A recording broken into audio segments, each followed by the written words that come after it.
Pongamos toda atención y reverencia a esta lectura. Al final encontrarás un comentario bíblico y algunas preguntas para ver qué tanto asimilaste.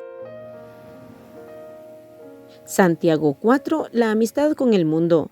¿De dónde vienen las guerras y los pleitos entre vosotros? ¿No es de vuestras pasiones las cuales combaten en vuestros miembros?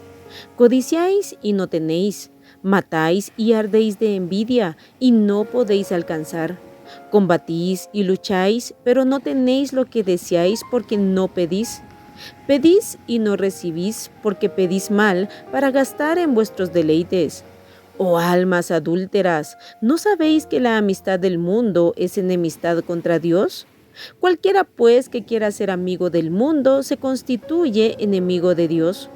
¿O pensáis que la Escritura dice en vano, el Espíritu que Él ha hecho morar en nosotros nos anhela celosamente? Pero Él da mayor gracia. Por esto dice, Dios resiste a los soberbios y da gracia a los humildes. Someteos pues a Dios, resistid al diablo y huirá de vosotros. Acercaos a Dios y Él se acercará a vosotros. Pecadores, limpiad las manos, y vosotros los de doble ánimo, purificad vuestros corazones. Afligíos y lamentad y llorad. Vuestra risa se convierta en lloro y vuestro gozo en tristeza. Humillaos delante del Señor y Él os exaltará. Juzgando al hermano. Hermanos, no murmuréis los unos de los otros. El que murmura del hermano y juzga a su hermano, murmura de la ley y juzga a la ley. Pero si tú juzgas a la ley, no eres hacedor de la ley, sino juez. Uno solo es el dador de la ley que puede salvar y perder. Pero tú, ¿quién eres para que juzgues a otro? No os gloriéis del día de mañana. Vamos ahora los que decís, hoy y mañana iremos a tal ciudad y estaremos allá un año y traficaremos y ganaremos, cuando no sabéis lo que será mañana, porque ¿qué es vuestra vida? Ciertamente es neblina que se aparece por un poco de tiempo y luego se desvanece. En lugar de lo cual deberíais decir, si el Señor quiere, viviremos y haremos esto o aquello. Pero ahora os jactáis en vuestras soberbias. Toda jactancia semejante es mala, y al que sabe hacer lo bueno y no lo hace, le es pecado.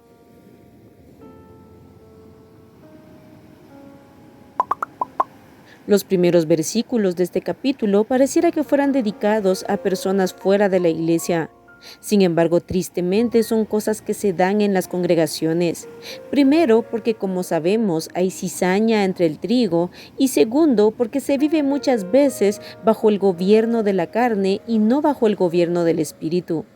Se habla de guerras, pleitos, codicias, se habla de matar.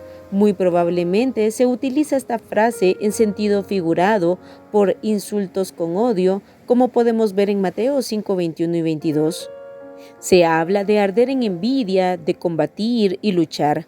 Claro, no contra nuestros verdaderos enemigos, que es Satanás, la carne o nuestra vieja naturaleza y el mundo, sino contra miembros de la iglesia. Qué panorama tan sombrío y triste cuando damos lugar a nuestra vieja naturaleza corrupta. Como dice en el versículo 1, nuestras pasiones que combaten en nuestros miembros. Si no alimentamos nuestra vida espiritual y humillamos nuestro ego, nuestro orgullo, nuestra soberbia ante Dios, viviremos alimentando nuestra vieja naturaleza y viviremos en carnalidades. Esto no es algo simple. En Gálatas 5:16 en adelante se nos llama a andar en el Espíritu y no satisfacer los deseos de la carne. Y la solemne advertencia que vemos al final del versículo 21 nos debe llevar a tener como meta de nuestras vidas no ser carnales ni vivir practicando las obras de la carne. Al final del versículo 21 dice, los que practican tales cosas no heredarán el reino de Dios. Es el fruto del Espíritu Santo el que debe abundar más en cada verdadero cristiano, y es esta vida la que debemos anhelar con todo nuestro corazón. Aquí en Santiago 4:3 vemos que si vivimos así en nuestra soberbia y egoísmo, bajo la autoridad de nuestra vieja naturaleza, nuestras oraciones no serán contestadas, porque serán oraciones egoístas motivadas por deseos carnales desagradables a Dios. En el versículo 4 vemos una descripción metafórica de infidelidad espiritual. Oh almas adúlteras. La amistad del mundo es enemistad contra Dios. Ser amigo del mundo nos constituye en enemigos de Dios. Amar este sistema maligno pecaminoso del mundo, anhelarlo y vivir de acuerdo a él nos lleva a ser enemigos de Dios mismo. Es extraño ver cómo en estos tiempos de apostasía, la iglesia en lugar de evangelizar al mundo, se está convirtiendo en una iglesia mundanalizada. En lugar de tener como meta parecerse a Cristo, tiene como meta parecerse cada vez más al mundo. Es la iglesia tibia de Apocalipsis 3 que será vomitada y desechada. En lugar de amar al mundo, huyamos de él y amemos a Dios con todo nuestro corazón y con toda nuestra alma. Para poder vencer y obtener la gracia de Dios necesitamos humillarnos, como lo vemos en el versículo 6 en adelante. Él da su gracia a aquel que se humilla. El secreto está en el versículo 7. Someteos pues a Dios, o sea, someternos bajo su autoridad. Resistid al diablo y huirá de vosotros. Según el versículo 8, debemos acercarnos a Dios. Cuando nos acercamos a Él, Él se acerca a nosotros. Recordemos las palabras de Cristo: el que a mí viene, yo no le echo fuera. Pero ¿cómo debemos acercarnos a Él? Aquí lo vemos. Debemos acercarnos en humillación y en arrepentimiento genuino. Como dice: pecadores, limpiad las manos, y vosotros los de doble ánimo, purificad vuestros corazones. En el versículo 9 y 10 vemos el verdadero arrepentimiento que debe haber en nosotros. Afligíos y lamentad y llorad, vuestra risa se convierta en lloro y vuestro gozo en tristeza. Humillaos delante del Señor y Él os exaltará.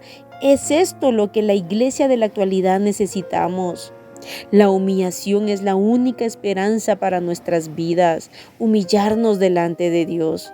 Los líderes de la actualidad solamente quieren emocionar un rato a las personas y que sientan bonito, estimularles el ego de alguna manera, pero el llamado debe ser esto: una verdadera humillación y arrepentimiento delante de Dios. En el resto del capítulo vemos enseñanzas para nuestra vida práctica. Por ejemplo, en el versículo 11 y 12 se nos llama a no murmurar los unos de los otros. Lamentablemente, una práctica también muy común dentro del pueblo de Dios. Pero se nos recuerda en el versículo 12 que uno solo es el dador de la ley que puede salvar y perder. Pero tú, ¿quién eres para que juzgues a otro? Esa también es señal de nuestro orgullo y carnalidad. Al final del capítulo se nos habla de otra característica del orgullo, y es hacer planes sin tomar en cuenta a Dios. Se nos recuerda que somos como neblina, terriblemente frágiles y pasajeros, y que nuestra dependencia debe estar en Dios. Debemos someter nuestros planes a la autoridad y soberanía de Dios. De lo contrario, estaremos actuando con jactancia y soberbia, como dice en el versículo 16.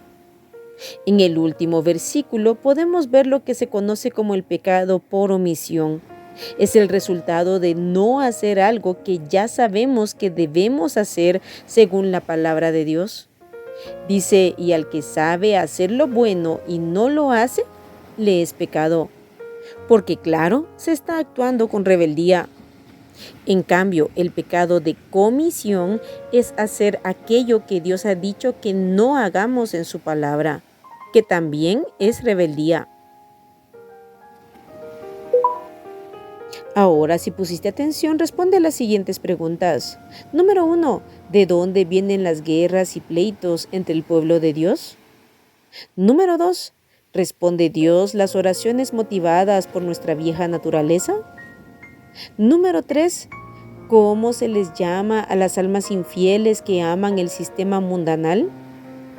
Número 4. ¿Cuándo nos convertimos en enemigos de Dios? Número 5. Para que el diablo huya, ¿es necesario que nos sometamos a la autoridad de Dios y resistamos al diablo? Número 6. ¿A quiénes imparte Dios su gracia? Número 7. ¿Cómo debemos acercarnos a Dios? Número 8. ¿Una señal de soberbia y jactancia es hacer planes sin tomar en cuenta a Dios? Número 9. ¿A qué se le conoce como pecado de omisión? Y número 10. ¿A qué se le conoce como pecado de comisión? Aquí terminamos el capítulo 4 del libro de Santiago. Apartemos todos los días tiempo para orar y meditar la palabra de Dios para ponerla en práctica. Que Dios te bendiga.